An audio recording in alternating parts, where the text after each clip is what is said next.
Hi friends, இன்றைக்கி என்ன செய்ய போகிறேன்ட்டு உருளைக்கிழங்கு மசாலா தான் செய்ய போகிறேன். கப் அளவுக்கு எண்ணெய் ஊற்றிருக்கேன். சரி,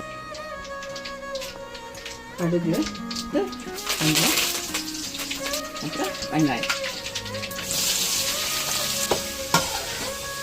உப்பு இதில் இப்போ வெங்காயத்தில் போட்டே வதக்கலாம். கட்டு இல்லைன்னா பேஸ்ட்டாக நான் பேஸ்ட்டாக போட்டுக்கிறேன். கடகடன்னு ஃபாஸ்ட்டாக ஆகணும்னு நீங்கள் போட்டுக்கிறேன். ரொம்ப மஞ்சத்தூள் போட்டுக்காதீங்க. வேண்டான்னா பெருங்காயம் வேண்டாம், அதில் போட்டுடலாம். நல்லா மேஷ் பண்ணி வச்சுருக்கோம் இல்லையா, அந்த உருளைக்கிழங்கு இதில் போட்டுடலாம். அதுக்கப்புறம் நல்லா ஒரு 2 டம்ளர் தண்ணி அளவுக்கு நான் இதை ஊற்றுப்பேன். கலந்து விடுங்க.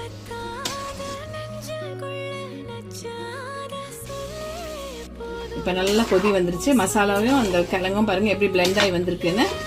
நல்லா கொஞ்சம் கொத்தமல்லி தூவி இறக்கிற வேண்டியது.